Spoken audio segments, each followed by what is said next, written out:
from the Cajun capital of the world. I'm the average Lafayette, Louisiana kid. See, I'm back on my...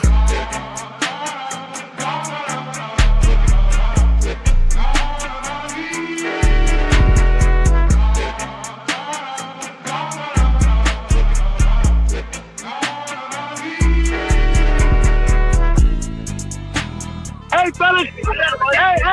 Hey, Brady Review said, congratulations. Say what's up, y'all. Yeah!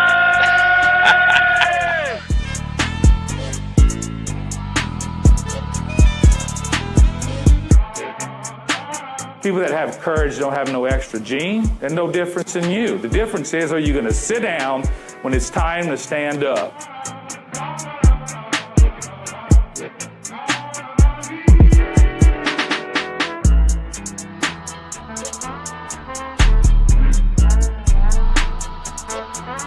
Ladies and gentlemen, welcome in to another edition, post-game edition of Rage and Review.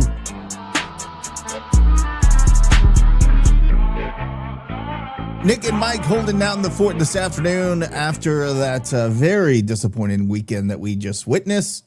Mike, I know you weren't too happy about it, buddy. How are you today, besides all that crap? Not good as of watching what I watched all weekend. Yeah, that was not a lot of fun to watch. We will get into it in just a second. We're going to thank our sponsors. When we come back, we'll get into it. We look forward to your comments. We want to hear from you. I see we already got one in the queue, so we will we'll share that in a little bit after we thank our sponsors. We'll be right back. We'd like to thank the following partners who make Rage and Review possible. Our title sponsor, the Best Stop Family Market, with locations in Katy and Baytown, Texas, Toledo Bend, Karen Crow, and of course the official location opened in 1986 in Scott. Visit the Best Stop and ask about the Rage and Review tailgate platters. Gulf Coast Bank, title sponsor of the Tailgate Show every Saturday, 3 hours before kickoff. Planet Radio 106.7, Lafayette Roofing, The Yard Goat, Yes Please Branding and Marketing, Old Time Grocery, Stride Safety Solutions, Eat Lafayette brought to you by Lafayette Travel, Rage and Hydration, and Dr. Brett Venable at Recovery Chiromed. And we'd also like to thank our Patreon sponsors listed here. For only $2 a month, you too could have early access to uncut interviews before they air here on our shows. You also get an exclusive Patreon icon next to your name on Cajun Threads, the official message form for Rage and Review. If you are interested in joining as a Patreon, visit us at patreon.com/Rage and Review. Thanks to all of our corporate and Patreon sponsors for making this show possible. And yeah, before we give our thoughts on it, I agree with you, Raging Cajun 77. It was a pas-bon week of baseball. Bryce, I cannot disagree with you there. Just an overall disappointing weekend from the Cajuns, who just got ranked in the top 25 this past week. And they lose or actually get swept on the road in San Marcos, Texas by scores of 4-1, 11-4, and 16-6. Not really competitive in the second half of yesterday's game throughout today's game. Today was just it was crazy, very reminiscent about the DBU game where we were not competitive whatsoever. Obviously, the difference at DBU was we were able to take the Friday and Saturday game where we could not do the same against Texas State. I guess we will recap a little bit. The Texas State Bobcats get the win over Louisiana by a score of 4-1 on Friday night. And Mike, you know, looking back at this, you knew that they play in this tiny little softball ballpark out in San Marcos. So you knew you had to score to be able to really keep up with the Bobcats offense, because you saw what happened when they went on the road and got swept at ULM. And then they come back to this ballpark and they scored the number of runs that they did via the long ball, which we'll talk about later. But credit to Sawyer Pruitt, who is absolutely outstanding. And I believe he was the best pitcher on the field that entire weekend. He had 7 scoreless innings, allowed just 3 hits and 2 walks, struck out 8, had 104 pitches, did not get the decision because, of course, the Cajuns could not hold on to the one-run lead. Ended up losing that one 4-1, and it happened with 2 outs and nobody on. And then the bullpen between Parker Smith and Cole Flanagan. You don't want to blame it on 2 guys. I'm not going to say that it was their fault we lost the game, but you feel like you got to score more than 1 run on a Friday night, and Cajuns couldn't do that. And we're playing in the same little tiny ballpark as Texas State was. Our offense has just been anemic. Was a concern going into this weekend, has been a concern up to this point, and it really showed its face on Friday night and really hurt us. You got to score more than 1 run to beat Texas State at home in their tiny ballpark, and it came back to bite us, Mike. I mean, I think that's really all there is to it. And again, I understand Parker and Flanagan gave up. Flanagan gave up the homie, the granny, I think. But again, you had 2 outs, nobody on. And you only have 1 run in the ball game. We got to score more than a run on a Friday night, Mike. Absolutely. The only guy that showed up this weekend was probably Sawyer Pruitt, completely going 7 innings, 3 hits, 0 earned runs, 8 strikeouts, 2 walks. Like, we are wasting such good talent on Friday. Sawyer Pruitt is a national type pitcher. He is really good, and we can't do anything to support him. We only had 5 hits on Friday. We struck out 11. We had an error. We gave up a home run. We just didn't do anything offensively Friday to even help Sawyer out. And then we go into the 8th with Parker. The good thing is that he goes ground out, fly out in the 8th. Okay, so we have 2 outs going into the 8th, and then he give up a single. He hits the guy, walks the guy. Now we have bases loaded, and Cole Flanagan comes up and gives up the granny.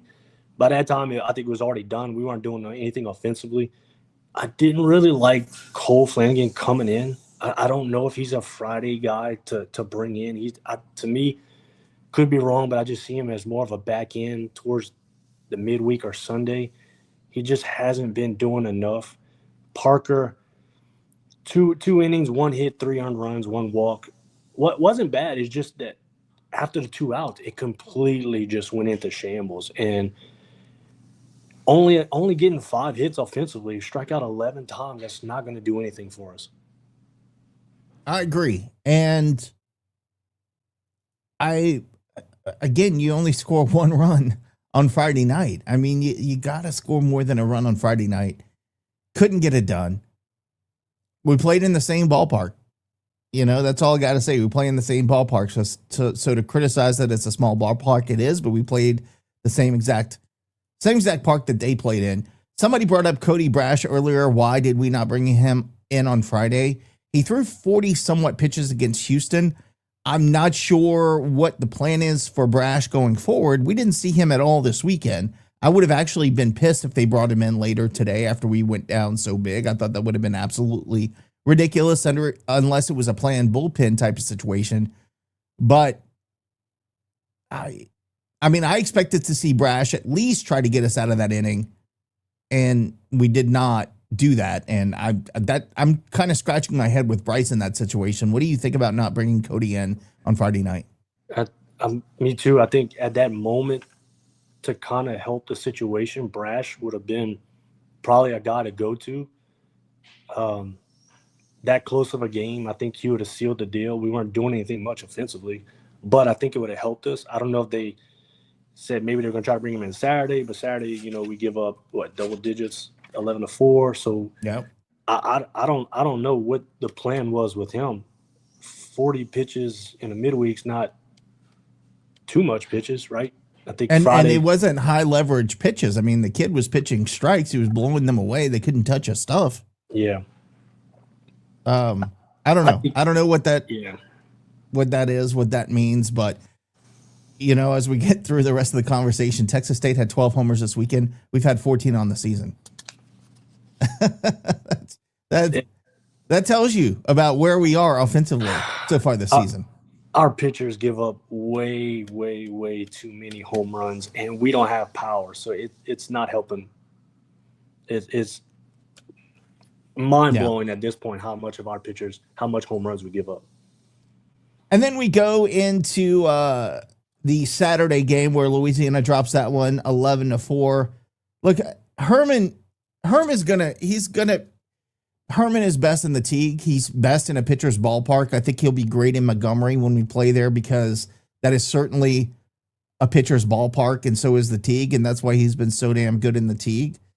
But he is a fly ball pitcher, and that game worried me. He was fantastic against lefties, but right-handed hitters were just his kryptonite on Saturday. You felt good that, you saw Donnie in the first inning. He got the single, stole second, then Rigo drove him home. We're up 1-0. Drew crushed a 2-run homer in the third, so we're feeling good. And then all of a sudden, here comes Texas State putting up 11, hitting yet more home runs with 2 outs. And I'm not going to go into too much detail because it is what it is. They just out-homered us with guys on base. And I think we were an abysmal percentage of number of runners in scoring position, and what our batting average this weekend was under 100, I'm sure. But we committed 2 errors on the game, something that we carried over through today with some sloppy play. Texas State hit 3 home runs, scored in 4 different innings. 3 of those innings were crooked numbers, 3, 3, and 4. You just felt like you had the wind knocked out of you when things are going well for us. We're up 3-0. We're feeling good. And then Texas State, one swing of the bat with 2 outs, does its thing, ties us up. And you felt like at that point, oh, crap, here we go again. And guess what? Here we go again. Yep. That Saturday with the errors, give up 3 home runs. Herm gives up 2. Carter gives up 1. It's like deja vu again. It's another game of giving up home runs. Our offense, we were able to string up 9 hits. 2 of those RBIs came from Drew. I thought he had a good day. Lee went 2 for 4. Rigo 2 for 3. Blaze 1 for 4 with a ribby. Griff comes off the bench and gets him a knock. So we did fairly okay offensively. 9 hits, 4 runs. But it's the errors and the giving up the home runs. I thought Carter really, really did not look sharp. 2 innings pitched, 6 hits, 4 earned runs, 1 strikeout. Got a balk. Never happens, but of course it happens to our pitchers. 1 hit by pitch and it gives up a home run. I thought Bryce Wilson looked pretty good to close it out. By that point, it was long gone. It's mind-blowing that the errors, the balks, the pickoffs we've had at first base, I think, 3 or 4 this weekend? Like today with, was it Spolita or who was it today that just, that was just a stupid, lazy, not paying attention. And you're not even looking you're looking in the dugout to walk back to first base. I just don't get it, man. Just unacceptable. The production from the pitching, the hitting, the fielding, the base running, every part of the game was sloppy and bad on our side. It was Cole Brown picked off at first today. Excuse me. Thanks for clearing that up, Renee. But again, it was just a lack of attention, lack of concentration. And we saw that in the field. We had misplayed balls. Even Markle at third had a ball hit right between his legs. That's not him. He doesn't do that. So it was just bizarre. I don't know if the ranking got to their heads, or maybe we were just exposed, and we'll talk about that in a second. But I guess we got to talk about today, and there's not a whole lot for me to talk about today. There really isn't. It is what it is. Cajuns got run ruled again on a Sunday, and our pitchers gave up 8 home runs on the day. That's unacceptable. JR didn't have a good day. We needed him to have a decent day. Couldn't get it done there. Couldn't swing the bats ourselves. We had a couple of good opportunities. But here's the problem that's really concerning me, is that even when they're leading by 10, our batters are still striking out on terrible pitches. That they have to throw strikes against us. You should be sitting on a big old fat fastball just like they've done all weekend. They just sat back. How many times did you see a new pitcher come in and they just lit him up? And we're swinging at terrible pitches when they're up, the other team's up by 10. And you should just be sitting on strikes, just swinging when something gets served up. And our approach at the plate this weekend is the worst that I've seen probably since last season.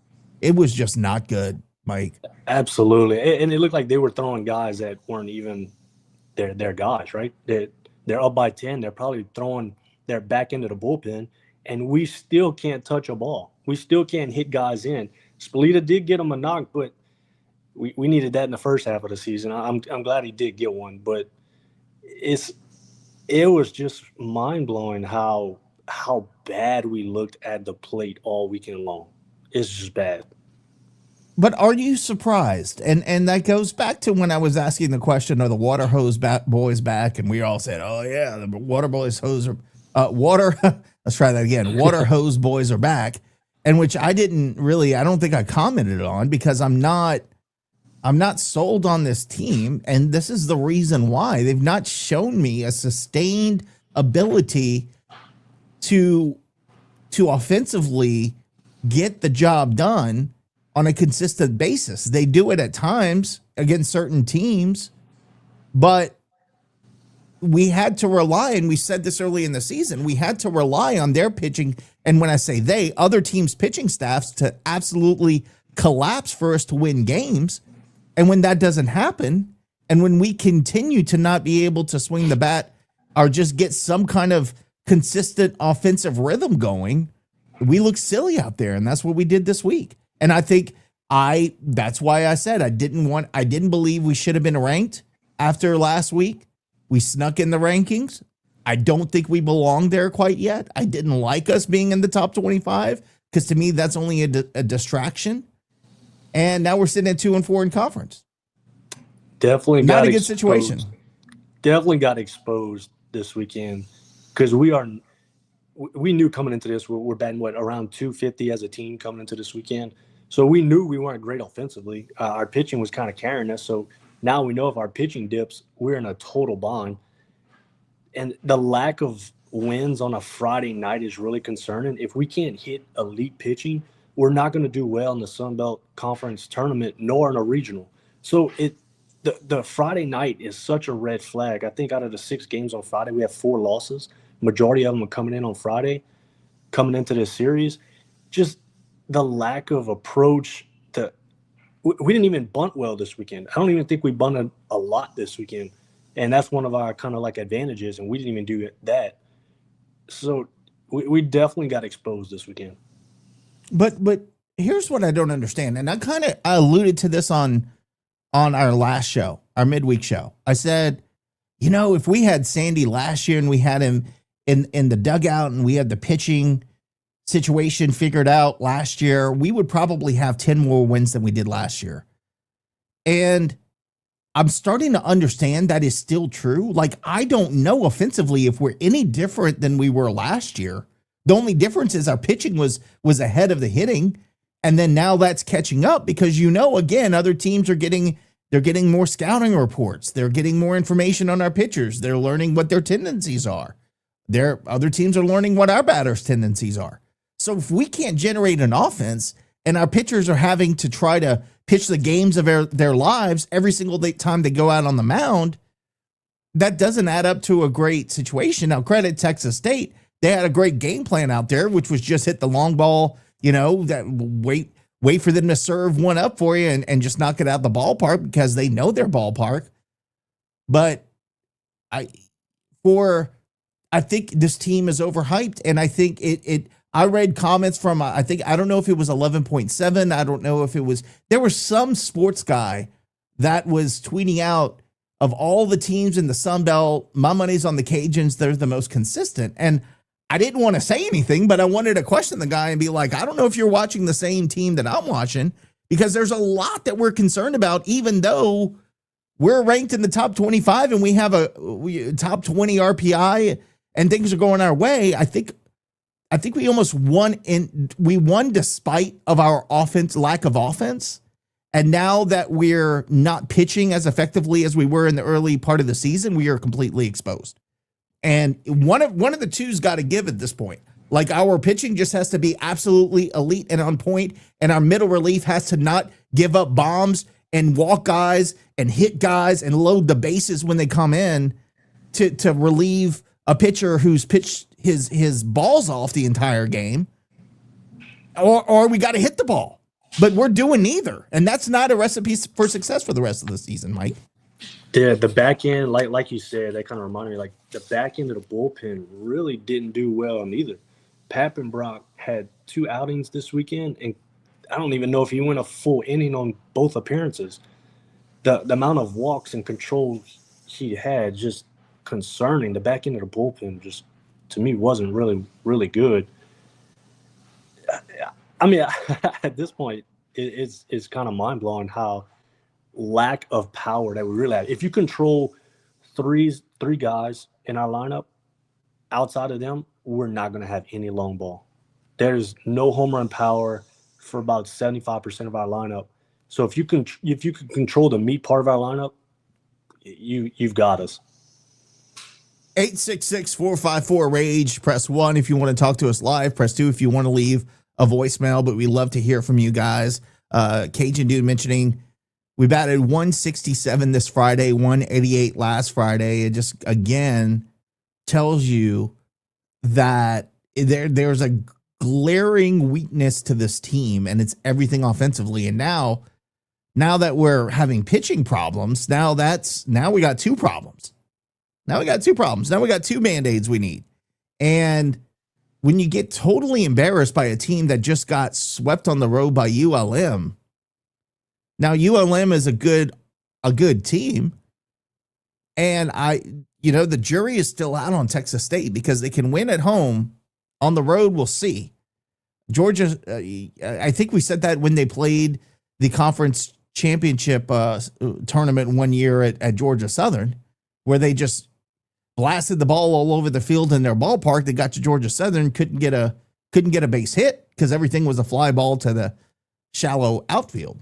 I think that might be the case again. We'll see how they do the rest of the season. But Mike, I don't know where you go from here. And Kev, I'm hoping Kev's listening. I told him to call in because he was there all weekend.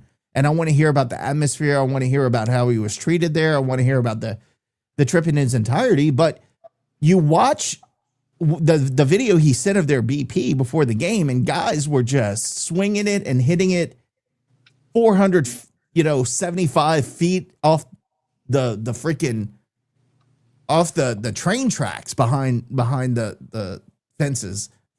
And we can't even get a ball out of the infield a lot of the time. I don't understand how you get these players that, and I get high school and college are different, but we have a lot of JUCO guys. We have a lot of guys from across the country who transfer here that have great numbers elsewhere. We got guys that transfer other places like a Marshall, and they go over there and they're the best hitter they've had ever on their roster. But for some reason, whether it's at the Teague or anywhere else, we just can't hit the ball. And there's one consistent element to that. And I'm not going to blame our offensive woes completely on Deggs because they gotta execute, but the approach was terrible, and they've got to be coached that.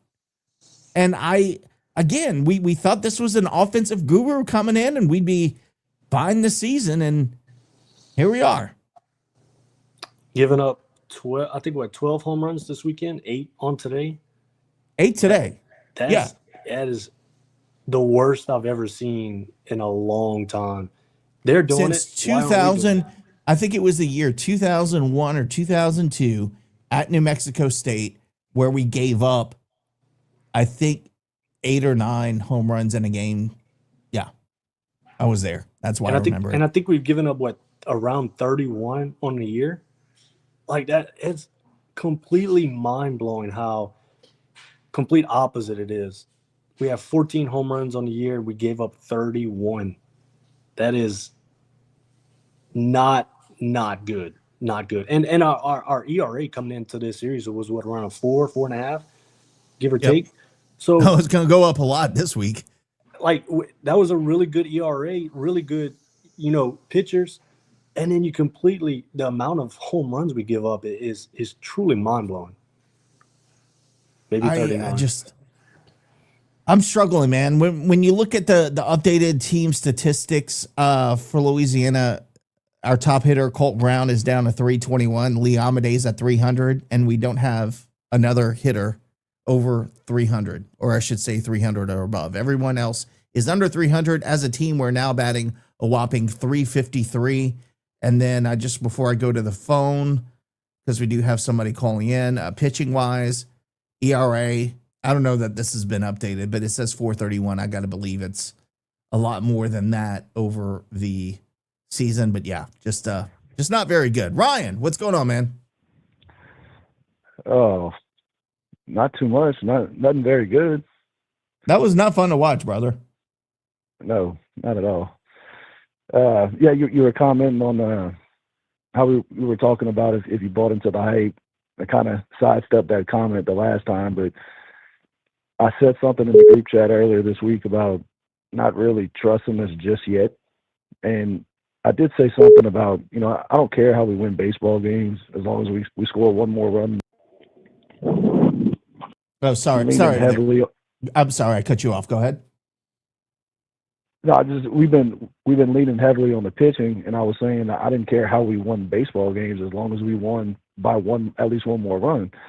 And lately, like I said, eventually, it's going to come down to the offense, and we just don't have one. It doesn't matter.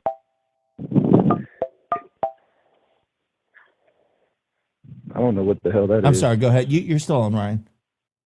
Yeah, I just don't. Our offense is just, it's non-existent. And like I said, if pitching's a problem now, it's going to be 100% worse. So I don't really know where to go from here. I don't understand how so many people can be wrong about this team.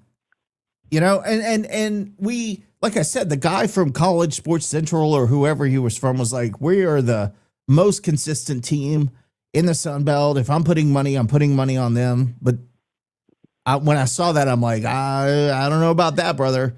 Like, so many people are wrong about the team, and we're all watching the same team. And there's a ton of talent there. We've seen it in spurts this season. But the inability to do anything offensively is just scary. And do you agree with me when I say that if it weren't for Coach Taylor, Sandy, we'd be in the same position we were last year up to this point? Yeah, no doubt. I mean, pitching has been, it was at one point kind of night and day difference. And like I said, I think we have like 4 or 5 really good arms. And then, I think, like you were saying, Herman's he's a good arm at the tee in a pitcher's ballpark. But I don't want to hear anything else about crackerjack ballparks from any of our fans. Me either. Like you were saying, we gotta hit in the same damn ballpark, and we don't hit line drives, we don't swing for the gap. We don't hit home runs, and whenever we do, I guess we had a 2-run home run this weekend, but. Normally we only have, we don't have anybody on base. So, I don't even think we were able to try to move any runners over this weekend. And whenever we did have the chance, we didn't do that either. So I really don't know what the approach is. And whatever it is, it's obviously not working. So, the other guys always seem to be able to hit the ball in these crackerjack parks, and we just can't, not consistently. No. And when we do win, it's because of their screw ups. Yeah, like in DBU. If the other teams don't give us anything, we don't come away with anything. That's been the most consistent thing about this team that I could take away. You go back to the Maryland game on the Friday night. We should have lost that Friday night game too. Yep. Comes down to the 7th inning or the 9th inning, whenever we scored 4 runs or whatever. We were down, I think, 7-3 or whatever it was, and we came back and we won. But we had no business winning that game. Now, credit to our guys for finding a way, but. If they don't give us anything, we're looking at a completely different team that's not even sniffing the top 25. And honestly, like, we shouldn't have been sniffing the top 25, even though our record was pretty good coming into the weekend. I agree with you. Cole, are you there? I don't know. I tried to merge the line and made some noise. Are you there, Cole?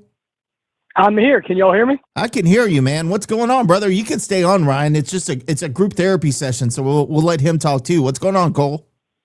No, hey, I got a chance to call in because, being away, I actually have a voice for the weekend. I'm not sitting there yelling turn 2s and ball 4s out there in Section A.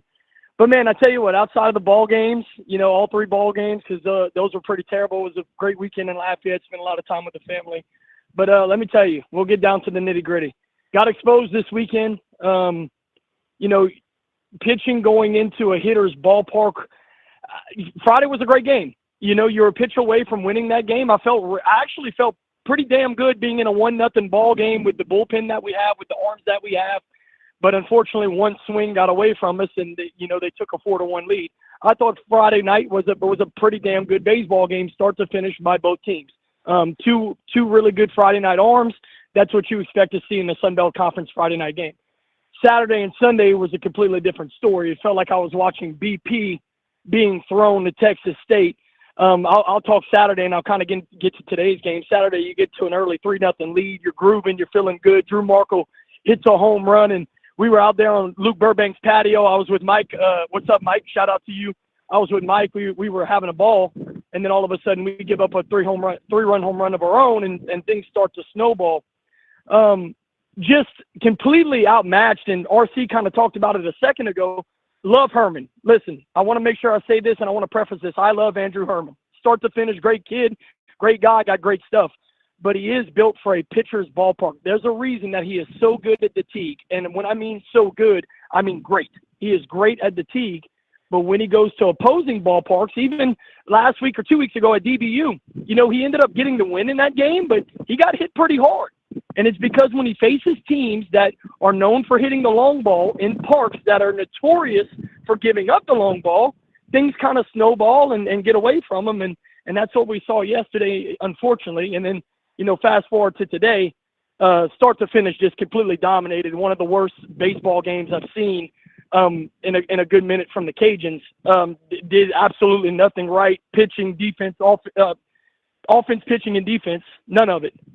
Texas State was quite literally taking batting practice. If y'all didn't know this, you may have said it and I may have missed it.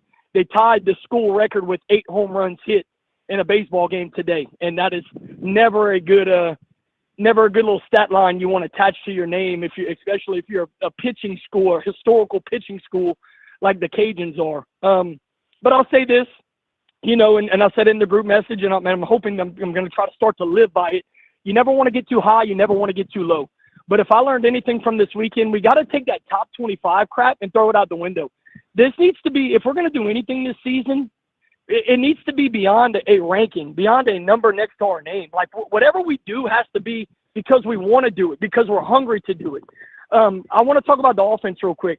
RC, you made another great point, or Nick, really everybody that talked today made a great point that you just don't know what the approach is at the plate. And what I'm confused about is that we've seen it all year. This team cannot hit off speed. They can't. Anytime there's a changeup, a curveball thrown, we either take it or we just whiff on it. We just look bad. But the thing is, we're also missing on just belt-high fastballs that split the plate. We're either late or we just don't catch them. It's just like we're guessing at the plate. And I would just like to see a little bit more consistency, obviously, because we're interconference now. You're 2 weekends into conference. These are things that should have been figured out by now. I'm the kind of guy, and I've said it 1,000 times to you guys, I love pitching and defense. And this team has it. This team has pitching and defense. Even with this weekend, sometimes it's baseball. Sometimes you show up to the ballpark and you get your ass beat. It is what it is. But pitching and defense is something I still think this team can hang their hat on. It's just if the pitching doesn't show up, like Mike said earlier, you're in trouble because your offense probably we keep waiting and waiting and waiting. I don't think it's going to come, boys. I really don't. But I am also comfortable being in, 3-2, 4-3, 5-4 games. I think this team will win a good bit of games. We've already won a good bit of games like that. So we just got to control what we can control. Next week, you're going to go Tuesday against Southeastern at home. You get a great chance to rebound. Then you get you get ULM, who is a red-hot hitting team. You get them coming into a pitching ballpark. You get them coming to the Teague. It's a rivalry game. So you're going to get a chance immediately next weekend to redeem yourself, to get your confidence back. But bottom line, like I said, never get too high, never get too low. And let's just, get back to the Teague on Tuesday, get a win, and kind of just press the reset button. There's a lot of season left, and we still have a lot of good arms on this ball club. I'm gonna agree with you a little bit on the getting high and getting low because I'm not losing my mind over this weekend. I felt going in it was a bad matchup. I felt like we did not match up well in Texas State's ballpark against them. I figured we would probably drop 2 out of 3. Didn't expect to get swept, especially didn't expect to make their team look like they were the best. They were the New York Yankees when they just got swept by ULM and Monroe. So there's a little bit from both sides. I'm taking it in stride because this happened a couple years ago against JMU when we went on the road and got swept by them. And we were like, who the F is JMU? Like, we didn't even know they had a baseball team. And we went over to Virginia and got swept by them.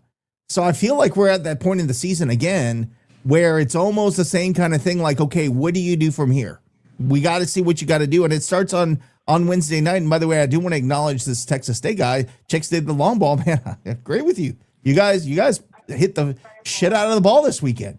And credit to you guys for sitting on fat fastballs and breaking balls that split the plate. I mean, you did what you had to do to kick our ass. Good job.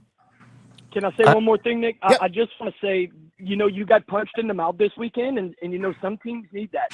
You got punched in the mouth this weekend. The real question is, how are you going to respond? Are you going to roll over and just say, we are who we are, and this is what it is?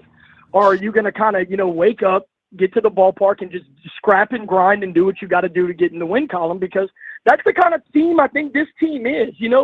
Offensively, yes, there is shades of last year's team where we feel lethargic and we struggle to get runs in, especially, obviously, this weekend. But, I mean, the pitching is still there, and that's what I'm going to keep saying. Like, it's hard to give up on this team, and you shouldn't give up. I don't think anybody is. Don't give up on this team because the pitching is a night and day difference from what it was last year. Last year, I'll call it what it is. We were just a bad team on all phases of the game. We were terrible on defense, terrible at the plate, and terrible on the mound. That's not the case this year. Yes, I know defensively this weekend we played pretty poorly. And then pitching-wise, obviously, it was a trampoline. It felt like they were using those old-school 2000s bats where you just throw the ball up there and it goes 500 feet. You put it in the air and it's gone. That's what it felt like every time they touched the ball. But bottom line is we still got a lot of games to be played at the Teague. We still have some really, really good arms, and I think we have a lot of wins left in front of us. I mean, I would be surprised at the end of the season if we're not pushing for a top 3 spot going into the conference tournament. I really have a lot of faith in this pitching staff. Well, go ahead, Mike. I want to say something because I think Cole nailed it on that one. I still think we're going to have to rely on pitching and defense for the rest of the season. I think what we see is what we get right now offensively. So I think going into the rest of the season, we're going to have to really rely on pitching and defense to get us through because I don't know how much progress our offense is going to get. I think what we're seeing right now is what we're going to get. But last week we talked about Texas State, how Texas State would bounce back after being swept by ULM. They bounced back really hard. So this game, I want to put an asterisk on this series because I think this series might make or break us. I think what we see from here on out is going to see what type of team we are. We got punched in the face big time. The first sweep of the season. How do we respond back? They kind of we lost a little confidence in them after this weekend, so they're going to have to do a lot of control damage to help us get us more confidence. But if they can go on a real good spree, we would have more confidence. But I think I just want to put an asterisk next to this series to see how we bounce back. I just want to say one more thing, and you guys will agree. There's no doubt about it. We are who we are offensively, and I agree with that 1,000%, Mike. I don't think we're going to see so much growth by the end of the year. We jump up, half a point offensively. I just think we are who we are. We've tried everybody, every which way. Everybody's got their chance in the lineup. There's just really no producers outside of maybe Rigo and Lee, who I think are the only – and Cole Brown, who are probably 2 of the only 3 that are batting over 300. The point is that if the pitching staff gives up, let's call it 7 or 8 runs in a ball game, we probably lose that game. We're not gonna be a team that is comfortable scoring those kind of runs. But if our pitching staff on the flip side can keep the game, below, let's call it 5 runs or below, the Cajuns are probably going to be in a lot of those ball games, if not winning those ball games. That's what makes me confident about this team. I like the fact that when the game is tight, like 1-run games, for the most part this season, we've been on the positive side of that. And that's something that we did not see at all last year. We could not win a one-run game if our life depended on it. Nick, last thing I want to say, great point on JMU a couple years ago. But it was eerily similar to what we saw this weekend from Texas State. Friday night on that JMU series, we had that game pretty much locked up. Or, we had it, throughout the game, and then they ended up taking it away from us very late, like we saw Friday night. So, definitely want to put a pin in this weekend. It is the make or break weekend, like I said. But I'm excited for next series against ULM. You get your rival in here, who they're red hot right now. They're feeling good. They haven't been good in a long time, and they finally have a ball club that they're believing in, an offense that is top 20 in the country right now, blowing the doors off of people. But they have to come into a ballpark that keeps balls in the yard. So I'm feeling good, even with the showing we had this weekend from our our bullpen, our staff. I really think next weekend is going to be a bounce back weekend. I'm hoping to take 2 of 3 on top of taking the midweek. You have a 3-in-1 week, and you're back. You got the train back on the tracks, and you can get back to playing good baseball. Brother, good hearing from you. He said I'm out. He had enough. You still there, Ryan? Yeah, I'm still here. I'm just letting Cole get his words in. Yeah, Jerry was trying to call in. I hope he's still listening because I have a bone to pick with him. So go ahead.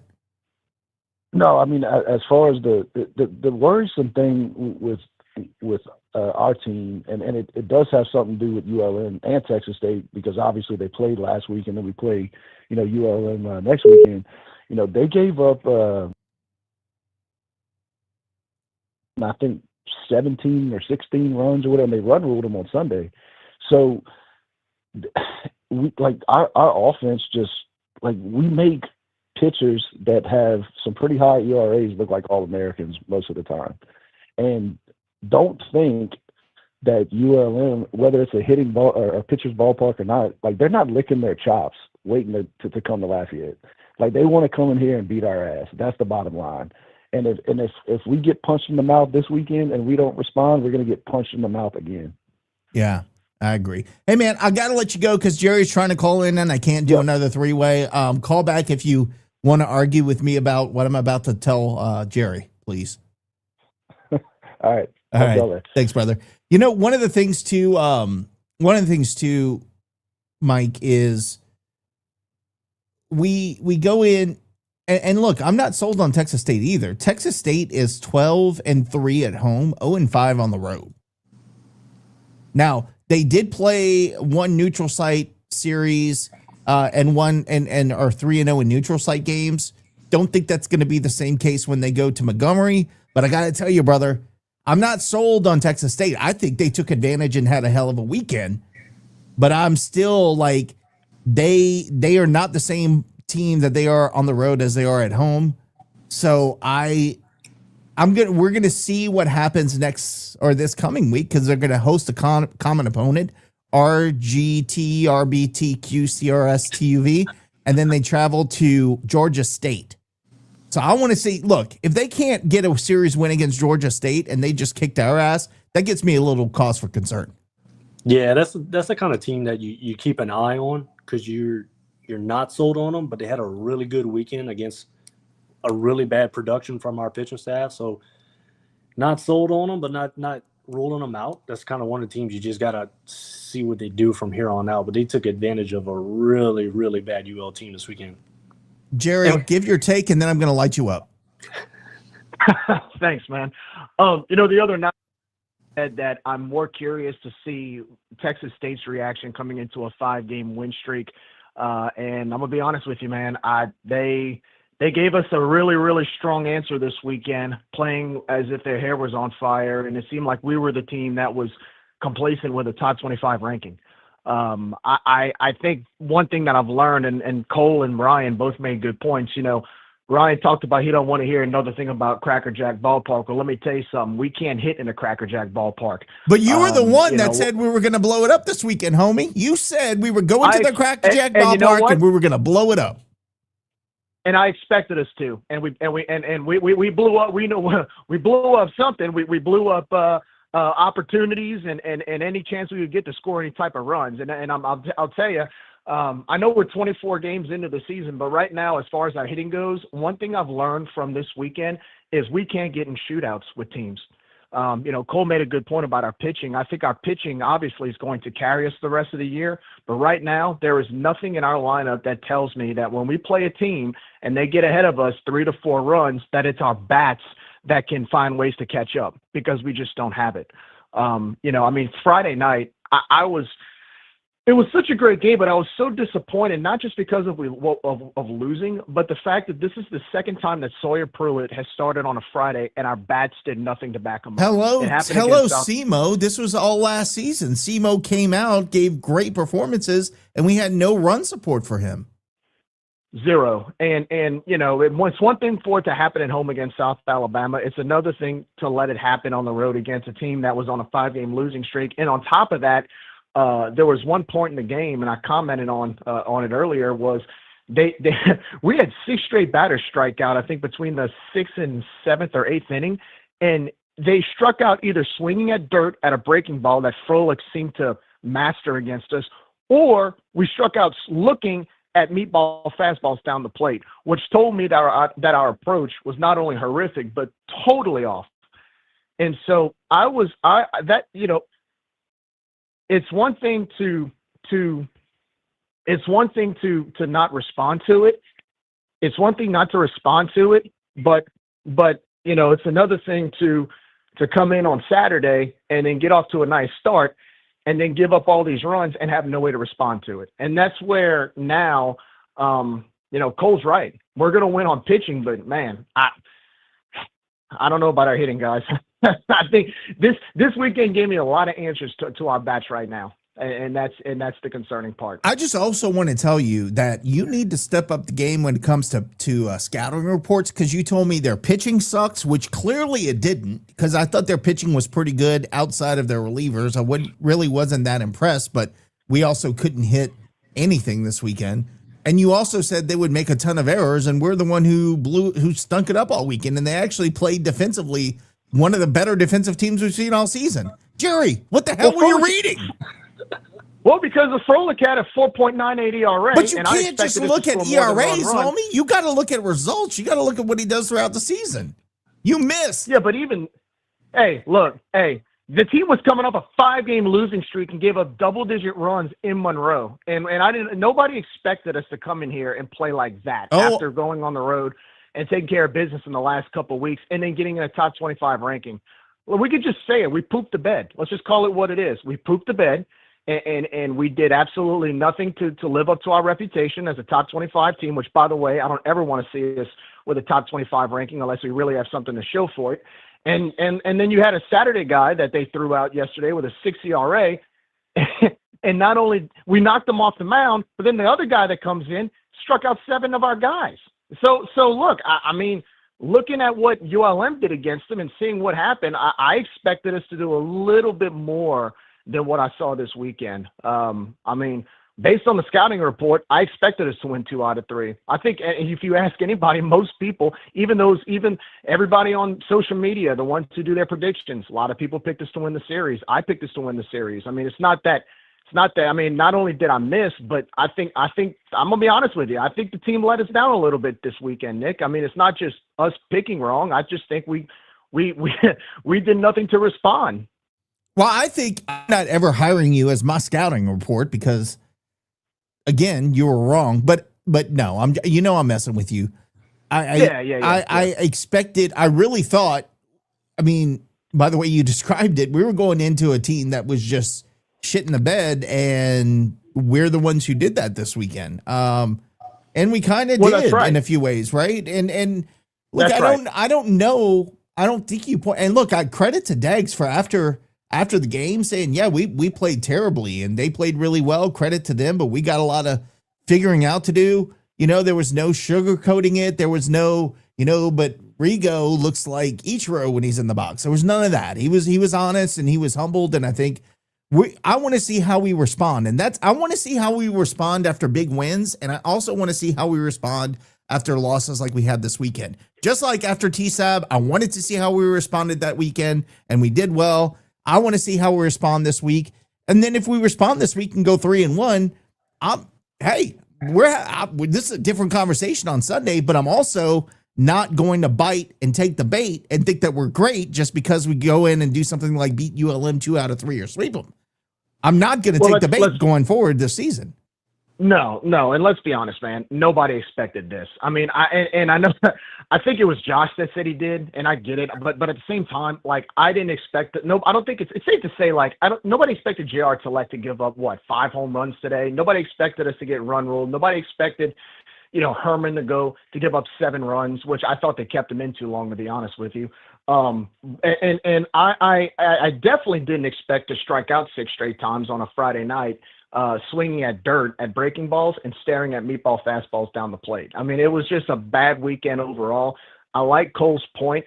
The beauty of it is you got a lot of baseball to play. Tuesday night, you start by refocusing. And I'm going to just be honest with you, man.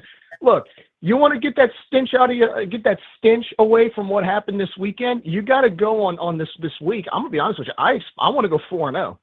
I don't want to go 3-1. I think going 4-0 is a way to get this stench off, in spite of ULM being a hot team right now. I mean, if you really want to right the ship, go all in, man. I don't even know if 3-1 would be good enough to get rid of that terrible performance or terrible display we saw this weekend in San Marcos. All right, Jerry, I'm gonna let you go because Kev's calling in, but call back later, man, if you hear anything you want to talk about. All right, fellas, thanks. All right, see ya. Big Kev, what's going on, man? How are you? Oh, not too great, Nick. Hey, look, first of all, thank you for repping the Cajun Nation out in San Marcos. It looked like we had a good little crowd out there. Talk to me about your experience at San Marcos, at the stadium, before we get into the game. Yeah, I mean, we did have a good bit of people there. A lot of parents, a lot of family. I know Cole Brown's family is from Seguin, just down the road. So he had a lot of family in attendance. Got to meet Hayden Pearson's family. Of course, Jody Amadei and his family was there, and Josh Markle, and the Tillettes were there. We got to meet a bunch of very, very nice people this weekend. So it was good to see a lot of Cajuns fans. Some guys from Section A made the trip as well.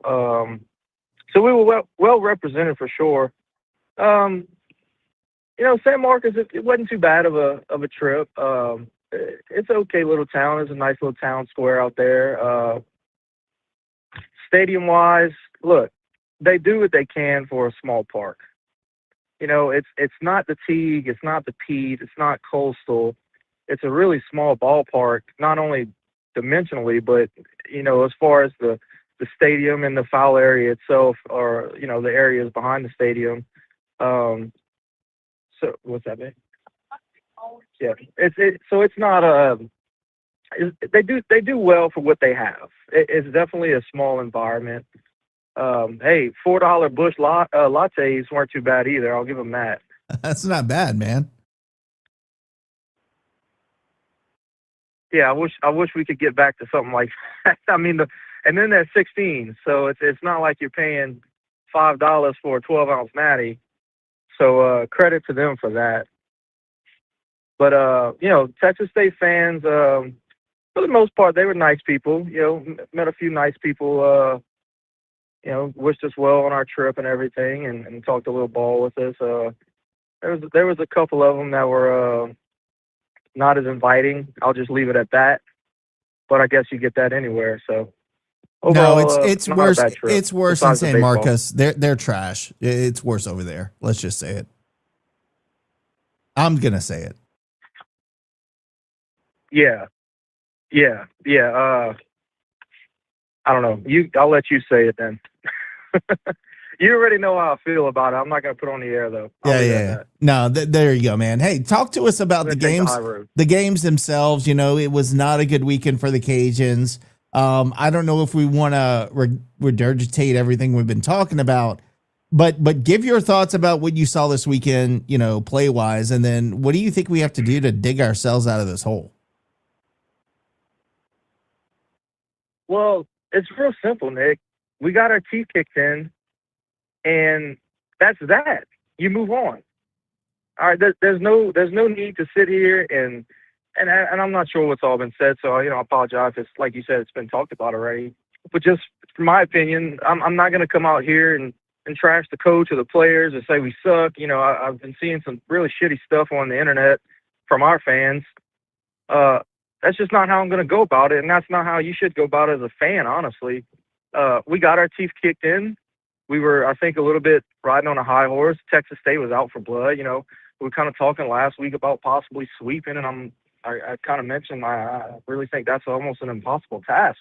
I would have been thrilled to get a series win, and I would have been not happy, but I would have felt better if we could have came out with at least avoiding a sweep. But look, I seen at least let's talk about some of the silver linings. Look, Sawyer Pruitt Friday night, what an unbelievable start he gave us, and the other guy for them as well. We were scoreless going into the 8th inning.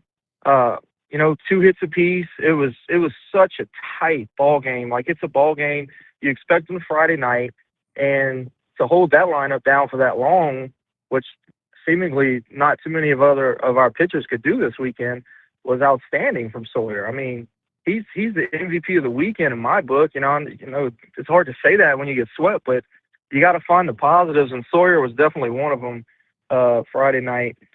We load the bases up there in the 8th, and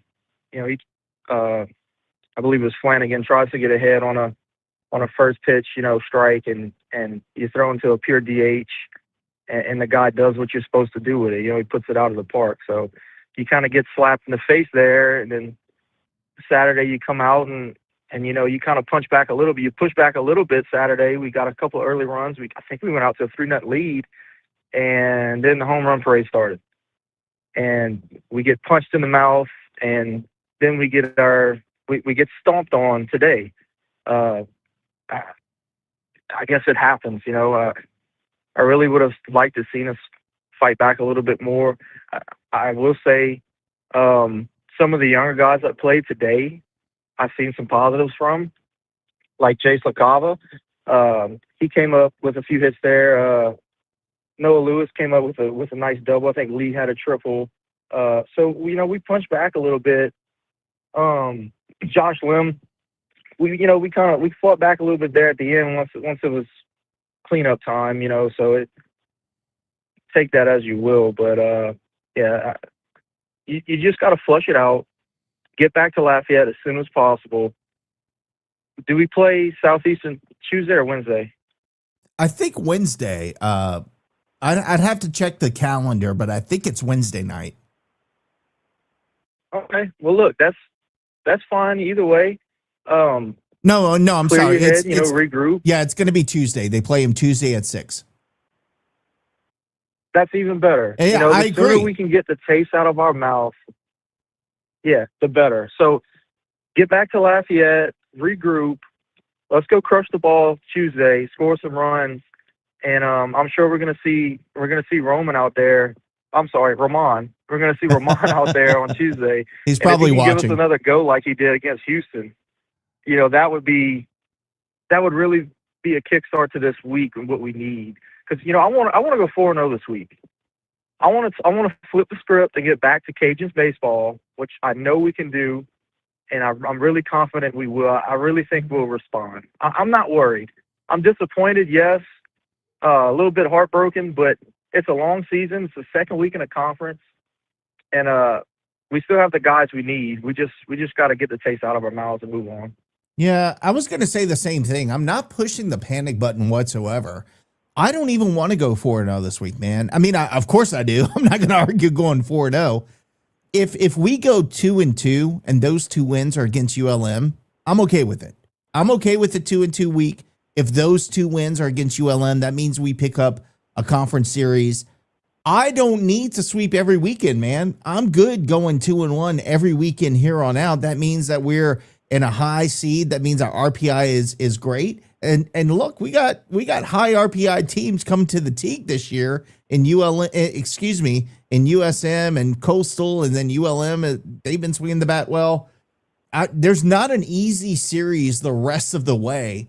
But look, if we go 2-2 this week, if we drop a game to Southeastern but it was a good game, and they edged us out of the end. And then we go 2-1 this weekend. I'll be happy with that. I'm not asking for craziness. I think if we were still trying to stay in the top 25, my answer would be different. But at this point, flush that top 25 shit. I don't care about that. I care about RPIs. I care about conference wins, and I care about the guys showing that they've improved and learned from this weekend. L is for learning.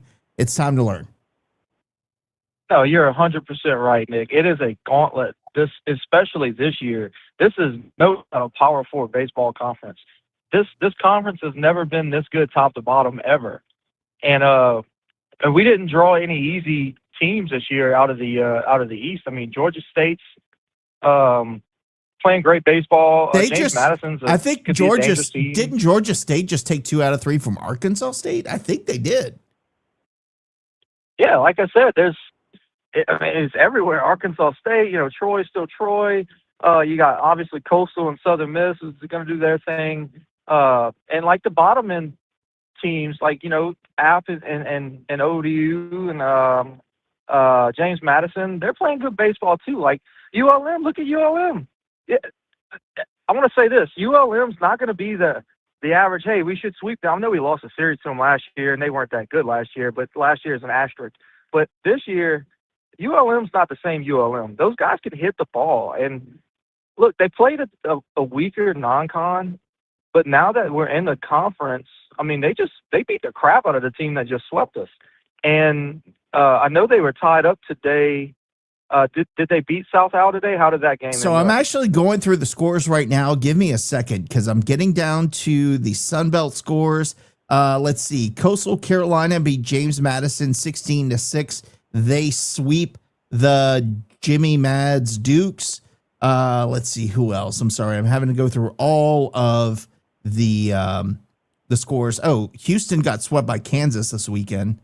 So I don't know what that does for our RPI, but that can't be good.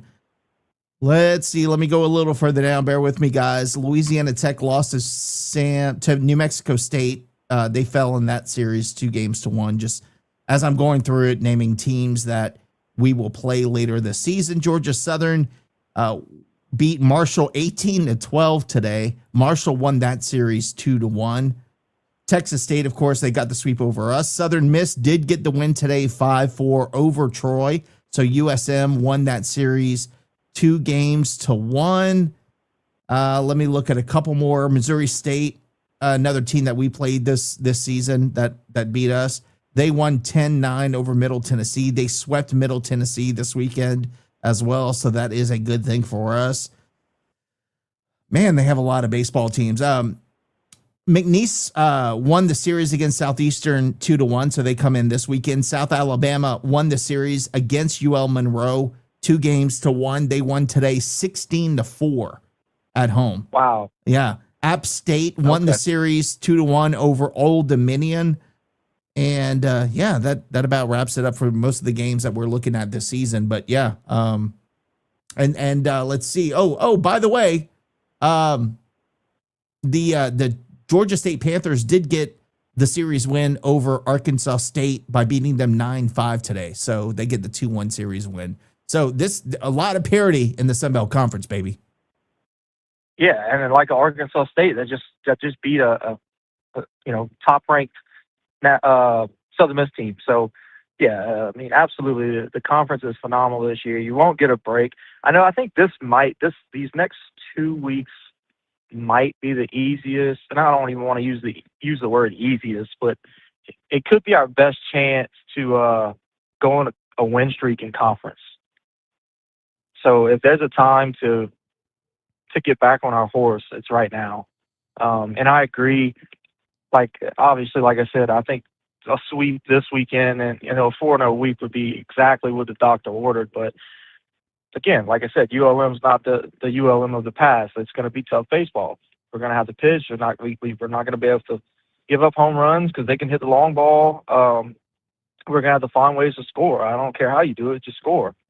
So it's definitely going to be another tough week, but I'd really like to see us get a win Tuesday night in front of our home fans. We gotta flip the script, and it starts Tuesday night. At this point, it's one game at a time, I agree with you. All right, so I got to get to the hard-hitting questions. You ready? Oh God! All right. How was the food in San Marcos? Pretty good. Pretty good. It wasn't Lafayette. It wasn't Patterson. It wasn't New Orleans. It wasn't Louisiana, but it was pretty good. We had some good tacos on Taco Place. The food at the ballpark was pretty good. Overall, I'd give the food situation a 7 out of 10. Did you So have it's any? pretty solid. Did you have any Texas barbecue? I know you got some brisket at Buc-ee's, but did you have any good, real Texas barbecue while you were there? No. We Oh, man. didn't make it to the barbecue joint.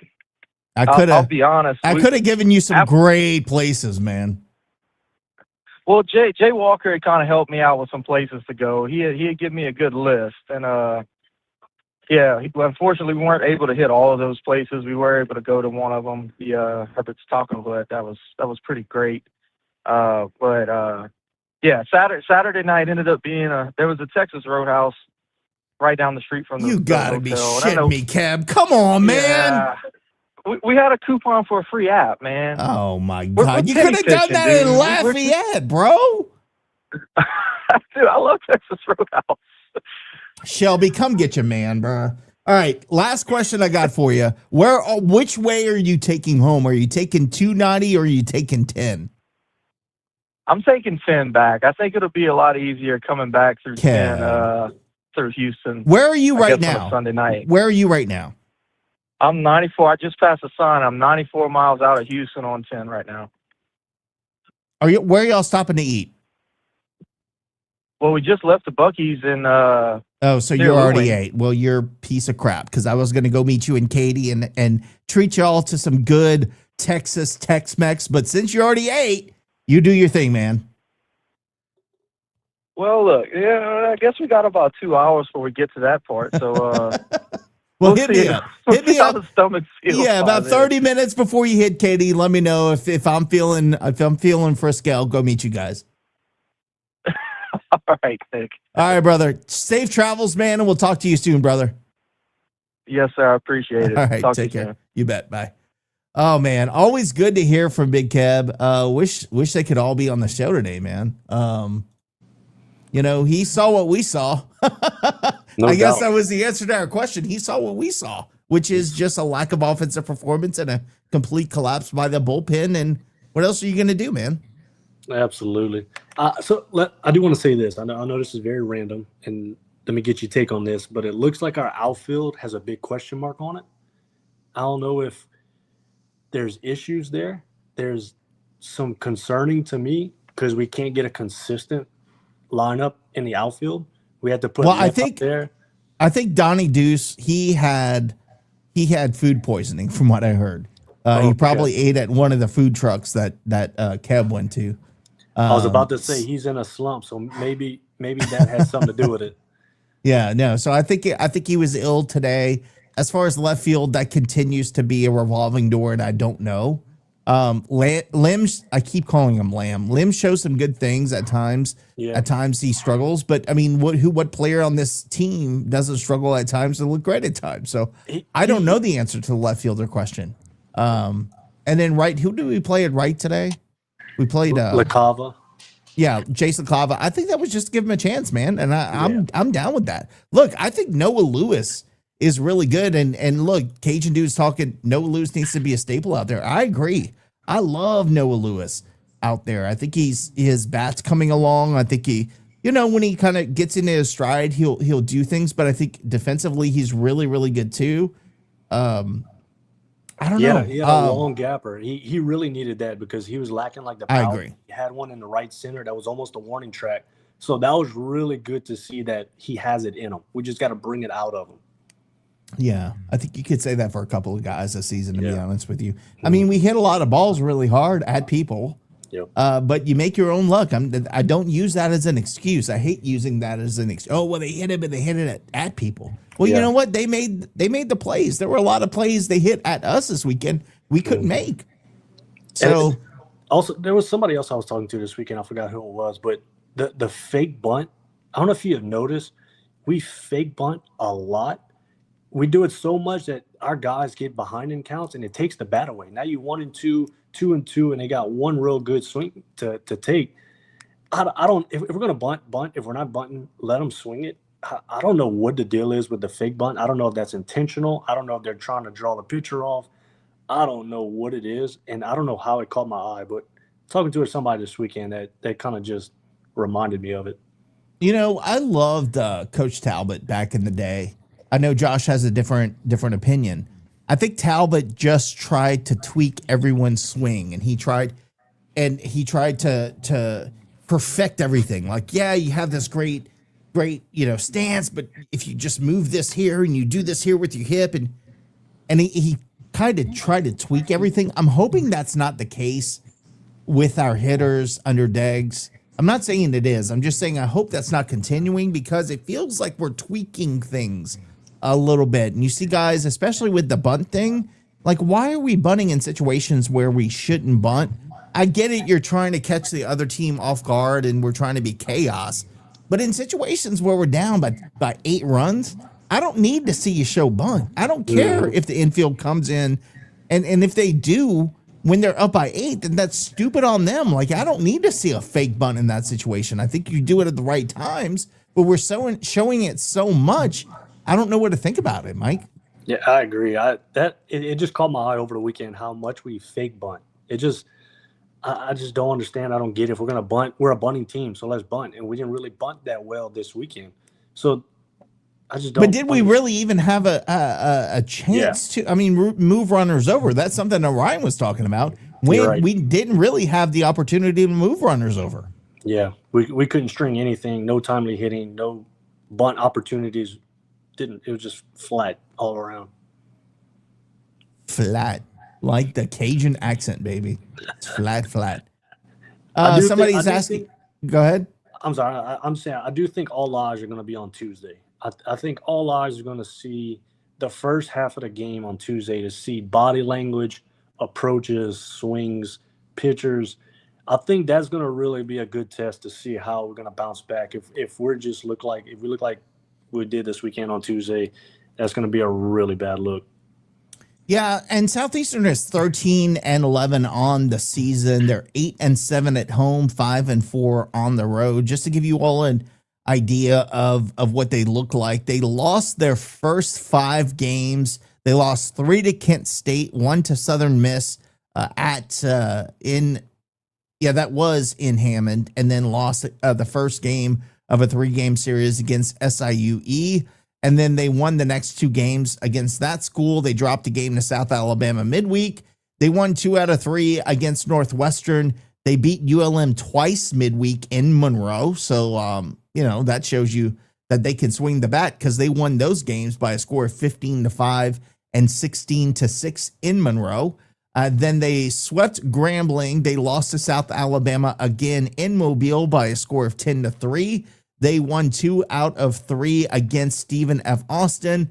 They beat number 8 Oklahoma 3-0 midweek last week. And then against McNeese, they dropped 2 out of 3. The only win today by a score of 13-8. So they certainly can swing the bat, and we're going to have a former Cajun in the outfield potentially making a start against us this week. So he'll have a little extra Shaws under his belt. But let me take a look at the stats really quick for you. Leading the team in hitting is Peyton Woods, batting .353 on the season. Ben Robichaux might sound familiar. He's slugging .580 and hitting .330 on the year. Outside of that, no 300 hitters on the roster. They're batting .269 as a team. As far as homers, that's where they get a lot of their offense. 27 homers on the season, more than double what the Cajuns do. But again, that is not at the Teague. We'll see what they do. But yeah, 27 homers on the season by Southeastern, 5 triples, 44 doubles, and 221 singles.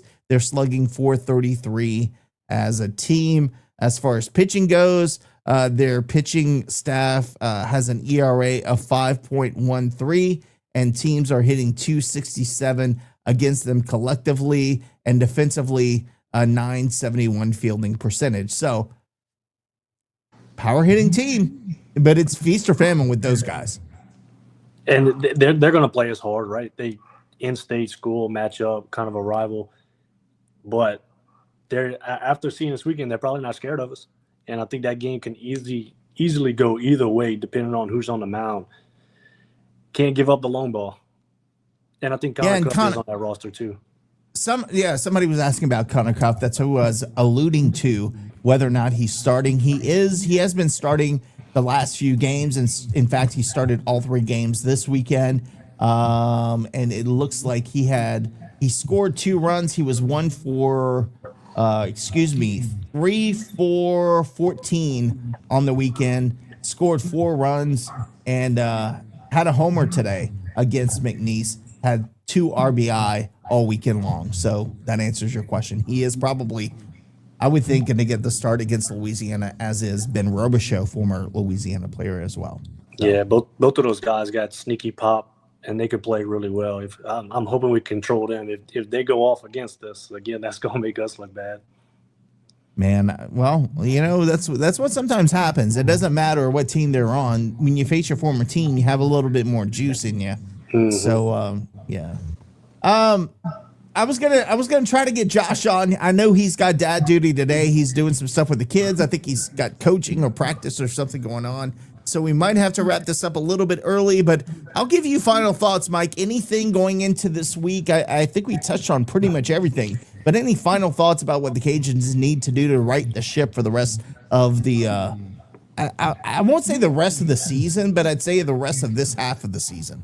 Yeah, and take it game by game, but also like this week, I just want to see a really good complete pitching, hitting, fielding. Have a whole good complete game. I want to see how they bounce back. I really want to see them dominate Tuesday. That's what I really want to see. Dominate Tuesday. Show us that they still have it. And then go into this weekend. I know ULM's a lot better than their history.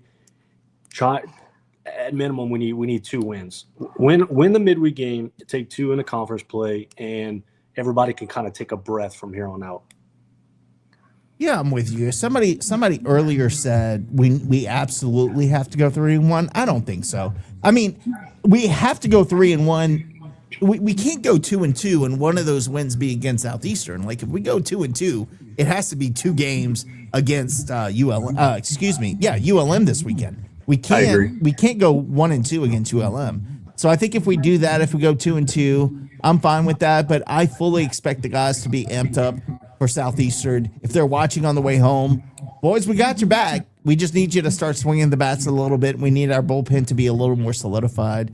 But I think if we do that, we're gonna have a good week. And don't swing at bad pitches, Brady. Yeah. I agree with you. Don't swing at bad pitches, and don't serve up fat, hanging curveballs to the top hitters on the team. If we do that, I think we'll be okay this week. I agree.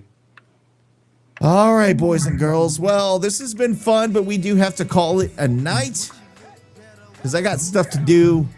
I know you got stuff to do. Oh, wait. Before we do that, hold on. Before we do that, of course, Josh wants to call in now.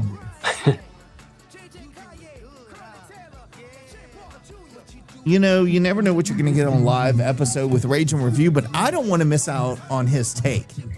We're going to listen to a little bit of a Cupid until he calls in. I think that's a proper thing to do.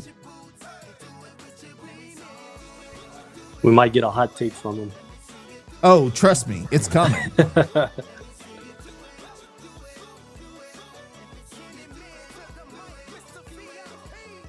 All right, there you go. I said, oh, trust me, Cajun Dude said to let him go unfiltered. We know he's going to go man about town on this.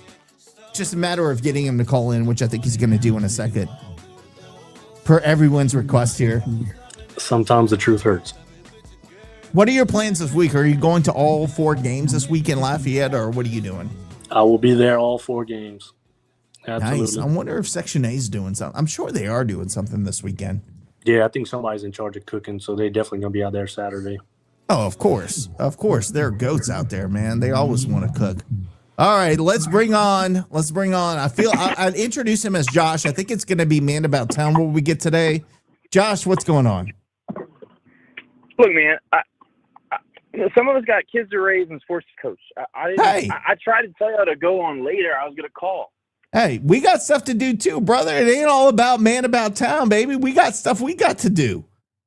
That's fine. But you know what? We ended the end of the show just to go to you, baby. So.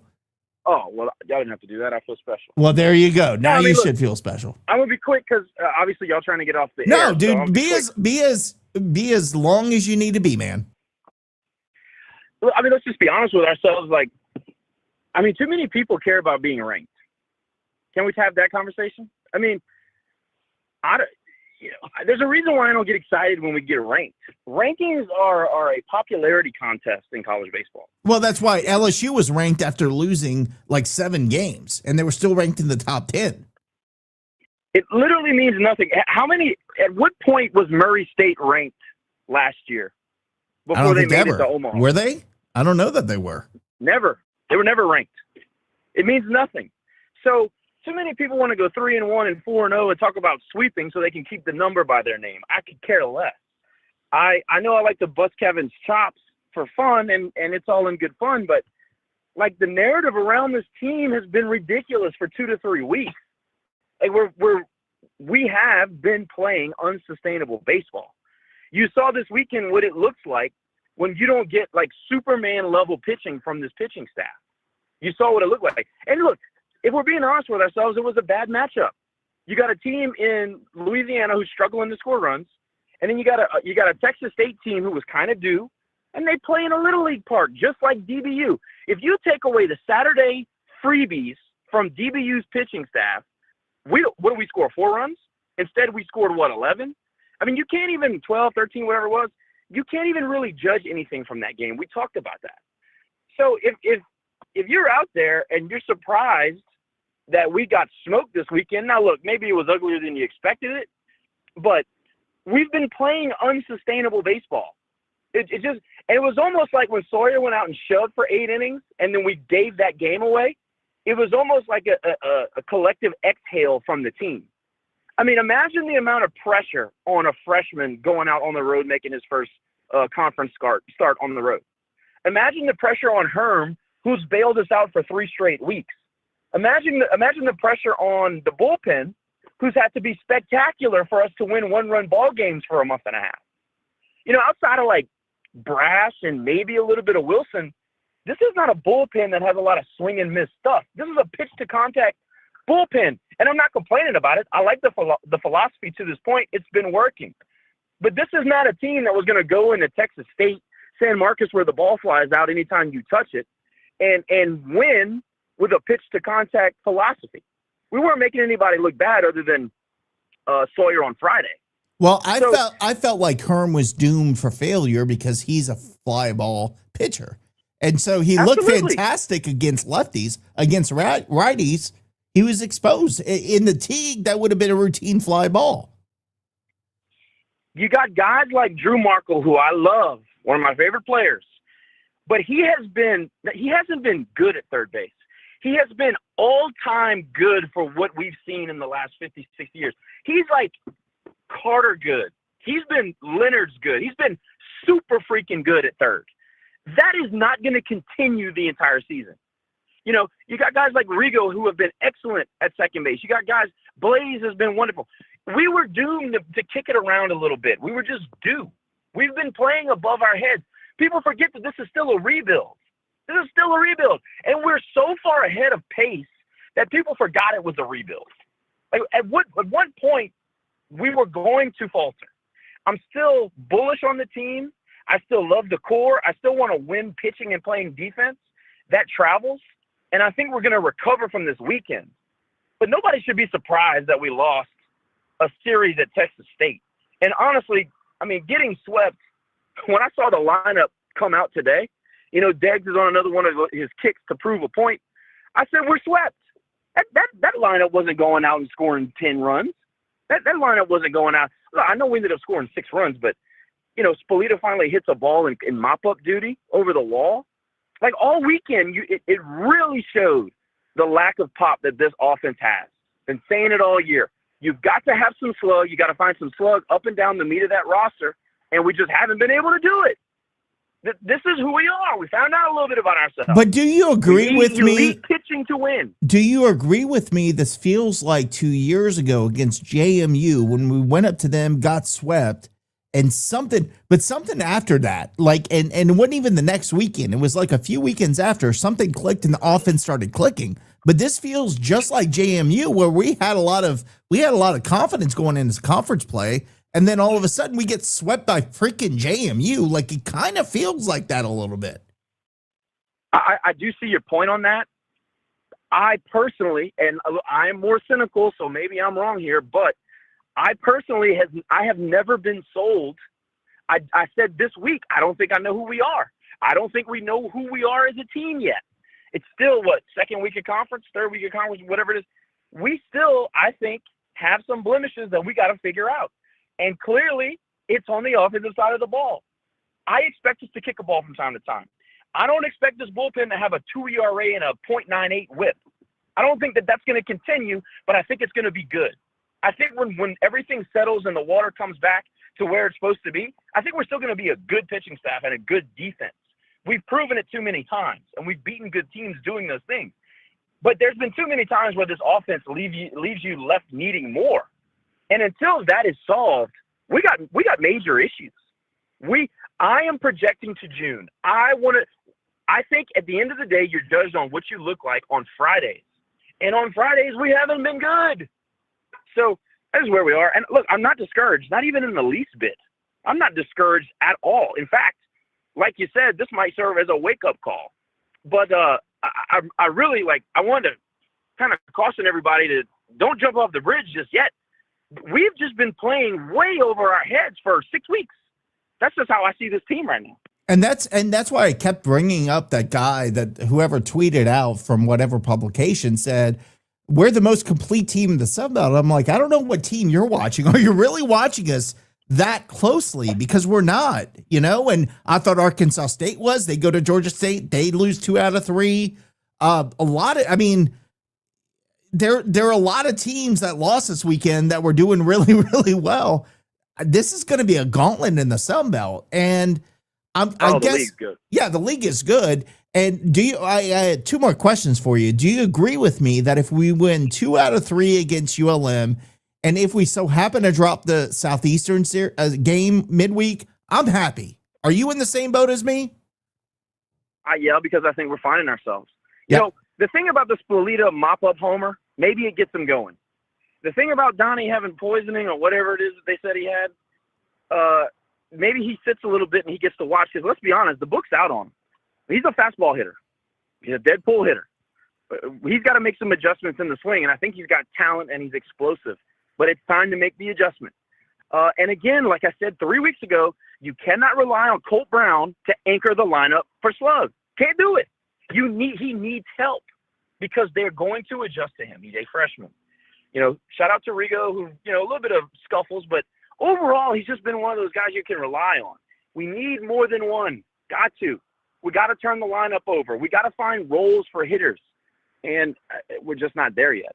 So to go back to what you're saying about this week, I think this is one of those weeks where some things have got to start getting solved. And look, I'm going to tell you, I don't like the way we match up against ULM either.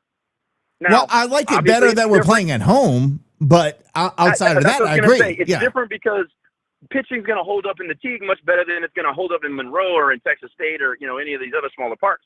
It'll hold up. But still, we're going to have to swing the bat to win against ULM. I mean, if you look at the numbers they're putting up against who they're putting them up against, that's not a slouch. They are not a fluke. They can hit the ball. So, I don't know. I think it's going to be very interesting against Southeastern this weekend. I kind of think that is a linchpin game going forward for the next 2 to 3 weeks, even though it's a midweek.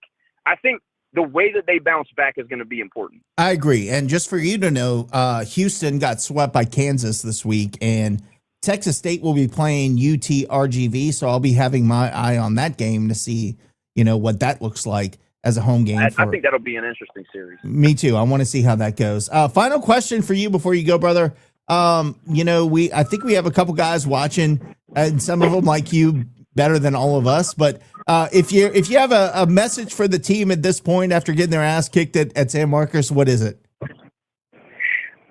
My message for the team, oh gosh, I'm absolutely not qualified to talk to the team. I'm too negative for that. No, you can give them a little something, man. Like, you know. Well, what I would say to the team is this is not who we are. This is not a litmus test that is going to say anything about our overall team. Small park, Little League Park, they were due. We were kind of due to kick it a little bit. I think this is one of those flush it situations, and I hate the flush it situation. I hate that. But I really don't believe you learned much from this weekend. I think we just got to get back on it and go. Flush it. Let's go play some ball. We're still at the beginning of conference. This is not an indication of who we are as a baseball team. Hey, brother, I'm glad you got to call in. We extended it for you, so thank you very much. I know we didn't go on later like I told you we might, but I appreciate you calling in, and we'll talk later this week, man. Appreciate you giving me the time, man. Look, we'll get back on it. It'll be all right. Yes, sir. Talk to you later, brother. All right, bye. All right, I'll give you this, Mike, before we go. Your message to the team, because what I asked Josh, what are you telling the team today? I mean, he nailed it. Like, that was bad baseball. We were due, like he said. Forget it, flush it, don't let it happen again. Don't get swept the rest of the season. I think Tuesday you come out and make a statement. I want to see the body languages. I want to see the swings. I want to see the approaches. How they react Tuesday can get a little sigh of relief. But look, we're all going to be at the Teague. We're all going to be there Tuesday and the weekend. We still have their back. We're still watching. We're still big fans. We just want to win, just like they do. So, look, we're still supporting them. We still support them 100%. And I think that's a big message I want to give the team if anybody's watching tonight is look in the stands this week. Look at the stands at Houston. Look at me showing my ass against Houston and their players chirping back and forth with me. You got good people behind you. We all believe in you. I know this sucked, but hey, you got a chance to turn this around and make it up and move on. So start doing that against Southeastern on Wednesday and then Tuesday, and then we'll forget about everything and write this off. Mike, final thoughts again before we go. Hey, let's win Tuesday. Don't think about the weekend. Let's put Tuesday in front of us, win that game, and then we go on to Monroe and try to take 2. I'm gonna throw it back a little bit for my people. Now, usually I don't do this, but I know this might be frowned upon because it is R. Kelly, but you know what? This is throwing it back in the day. Thanks to Big Kev, for Jerry, for Cole, for Josh, all calling in, participating. Mike, consistent presence on our Sunday night shows. Appreciate you, man. Thank you for joining me. And appreciate everybody for joining us tonight. Like, subscribe, tell your mama, tell your papa to do the same. Hit the notify me button because sometimes I will get a little bit crazy on a random game and decide to go live and start talking Cajuns baseball or football or whatever's most important at that very time. So please click to notify me, and more subscribers we get, the more help we get to bring this content for you. But we appreciate it. Mike, thank you again.